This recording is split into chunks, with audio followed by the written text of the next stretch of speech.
नगर निकाय चुनाव की गहमागहमी के बीच मैया योजना के तहत महिलाओं को बिना गारंटी 20,000 रुपए तक के ऋण देने संबंधित खबरों के प्रकाशन पर राजनीतिक विवाद खड़ा हो गया है। इस मामले को लेकर भारतीय जनता पार्टी ने कड़ा रुख अपनाते हुए राज्य निर्वाचन आयोग का दरवाजा खटखटाया है। सुधीर श्रीवास्तव के नेतृत्व में भाजपा के एक प्रतिनिधि मंडल ने आयोग पहुंचकर औपचारिक रूप से अपनी शिकायत दर्ज कराई और इसे चुनाव आचार संहिता का सीधा उल्लंघन करार दिया।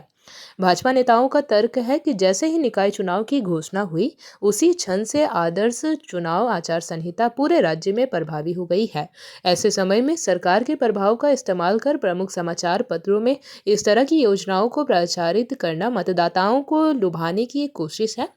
प्रतिनिधि मंडल ने आयोग को सौंपे गए ज्ञापन में स्पष्ट रूप से आरोप लगाया कि इन खबरों के जरिए खासतौर पर महिला वोटरों को प्रभावित करने का प्रयास किया जा रहा है। सुधीर श्रीवास्तव ने कहा कि सरकार की कार्यप्रणाली से ऐसा प्रतीत होता है जैसे वह आचार संहिता के नियमों को मानने के लिए तैयार नहीं है। उन्होंने इसे निष्पक्ष चुनाव की प्रक्रिया में बाधा बताते हुए मांग की कि इस पूरे प्रकरण की गहराई से जांच की जानी चाहिए। भाजपा ने आयोग से उन अधिकारियों और पदाधिकारियों की पहचान कर कार्रवाई करने का आग्रह किया जिनकी भूमिका इस प्रकार की खबरों को चुनाव के दौरान प्रमुखता से प्रकाशित करने में रही है।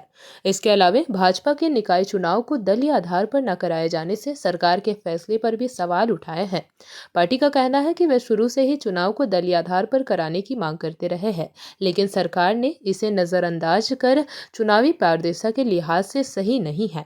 भाजपा प्रतिनिधि मंडल में शामिल अशोक बड़ाइक और सीमा सिंह सहित अन्य नेताओं ने आयोग से पारदर्शी और भय मुक्त चुनाव सुनिश्चित करने की अपील की।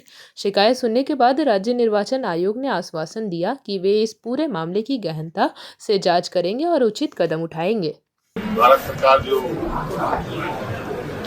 बजट लाई, उस बजट का कितना पैसा देश के विकास में लगेगा,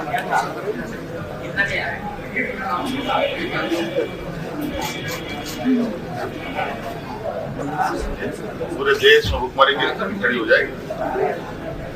आज जो देश का मजबूत स्तंभ रहा है कृषि का क्षेत्र, उसको भी विदेशी बाजारों के लिए खोल दिया गया। अब विदेश से आने वाले कृषि यंत्र हो, अनाज हो, वो अब भारत के बाजार में बिकेंगे। अब यहाँ के क्या किसान उनके साथ कंपटीशन कर पाएंगे? ये तो स्थिति है। और बाकी व्यापार जगत का क्या होगा वो तो व्यापारी लोग बताएंगे। लेकिन मूल रूप से हम लोग जो किसान मजदूरों की बात देखते हैं बहुत बड़ी, उनका क्या हर्ष होने वाला है केंद्र की नीतियों से, और उनके नीतियों पर बात करने पर मनाही है।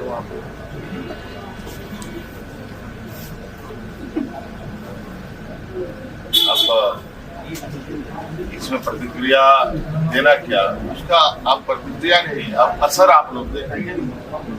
देश दुनिया में वर्तमान सरकार के द्वारा उठाए जा रहे कदमों का प्रभाव देश के किसानों पर, देश के मजदूरों पर, छोटे मझोले उद्योगों पर और आदिवासी दलित तो है ही सबसे मुख्य टारगेट। सर, कोयला और खनिज भी मांगा हुआ है इस बजट में। झारखंड को जिस तरीके से सर उपेक्षा हुई है, कोयला खनिज पर कहाँ गए हो? अभी दाल चावल का बात करो ना, वो क्या सस्ता हुआ है क्या? पढ़ने लिखने वाली चीजें, पहनने वाली वस्तुएं, क्या वो सस्ता मिल रहा है क्या? आप कोयला पे चले गए हैं, लोहा पर चले गए हैं, सोना चांदी पर चले गए हैं। अब इन वस्तुओं की हालत तो देख लीजिए, तब हम उस पर बात करेंगे। दादा, आप आसाम गए तो वहाँ के लोग क्या छात्रों से भी बात किए, छात्रों से भी आपने संवाद किया क्या? वहाँ लग रहा था कि आज के दिन में भी हम